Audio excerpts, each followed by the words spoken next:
Hello दोस्तों, कहानी संग्रह चैनल में आपका स्वागत है। आज की कहानी है सांप की सवारी करने वाले मेढक की कहानी। सालों पहले वरुण पर्वत के पास एक राज्य बसा हुआ था। उस राज्य में एक बड़ा सा सांप मंदविष भी रहता था। बूढ़ा होने की वजह से वह आसानी से अपना शिकार ढूंढ नहीं पाता था। एक दिन उसने तरकीब सोची।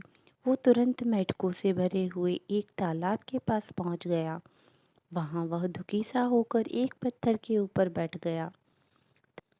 तभी पास के पत्थर पर बैठे एक मेढक ने उसे देखा। उस मेढक ने थोड़ी देर बाद सांप से पूछा, चाचा, क्या बात है? आज आप खाने की तलाश नहीं कर रहे हैं? अपने लिए भोजन नहीं जुटाएंगे? इतना सुनते ही सांप ने रोनी सी सूरत बनाकर मेढक को कहानी सुनाई। सांप ने कहा, मैं आज भोजन की तलाश में किसी मेढक के पीछे पीछे जा रहा था। अचानक से मेढक ब्राह्मणों के झुंड में जाकर छुप गया। मेढक को भोजन बनाने के चक्कर में मैंने गलती से एक ब्राह्मण की बेटी को काट दिया, जिससे उसकी मौत हो गई। इससे नाराज होकर ब्राह्मण ने मुझे श्राप दे दिया।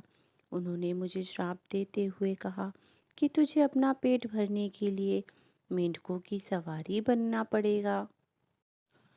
इसी वजह से मैं इस तालाब के पास आया हूँ। यह बात सुनते ही मेढक तुरंत तालाब के अंदर गया और अपने राजा को सारी बातें बताई। राजा कहानी सुनकर हैरान हुआ। पहले तो उसे बिल्कुल भी यकीन नहीं हुआ, लेकिन कुछ देर सोच विचार के बाद मेढकों का राजा जलपाक तालाब से बाहर निकलकर एकदम कूदते हुए सांप के फन पर जा बैठा। राजा को ऐसा करते हुए देखकर अन्य मेढकों ने भी ऐसा ही किया। सांप समझ गया कि मेढक अभी मेरी परीक्षा ले रहे हैं। सांप भी बिना विचलित हुए आराम से सबको अपने फन पर कूदने दे रहा था और उन्हें घुमा रहा था। इसके बाद मेढकों के राजा ने कहा, जितना मज़ा मुझे सांप की सवारी करके आया, उत, उतना मज़ा आज तक किसी की सवारी में नहीं आया। मेढकों का भरोसा जीतने के बाद अब धीरे धीरे सांप रोज मेढकों की सवारी बनने लगा। कुछ दिन बाद चतुर सांप ने अपने चलने की गति थोड़ी धीमी कर दी।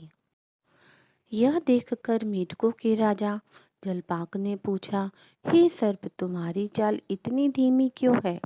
इसके जवाब में सांप ने कहा, एक तो मैं बूढ़ा हूँ और ब्राह्मण के श्राप की वजह से बहुत दिनों से भूखा भी हूँ।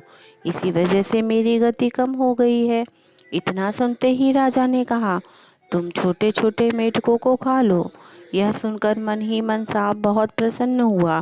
उसने कहा, राजन, मुझे ब्राह्मण का श्राप है, मैं मेढक खा नहीं सकता, लेकिन अगर आप कहते हो तो खा लेता हूँ। ऐसा करते करते वह रोज छोटे छोटे मेढक खाने लगा और वह तंदुरुस्त हो गया। अब सांप को रोज बिना किसी मेहनत के खाना मिल रहा था। सांप काफी प्रसन्न था। मेढक सांप की चाल अब तक नहीं समझ पाए थे। मेढक के राजा को भी सांप की इस साजिश की भनक नहीं लगी। होते होते एक दिन सांप ने मेढक के राजा जलपाक को भी खा लिया और तालाब में रहने वाले सभी मेढकों के वंश का नाश कर दिया।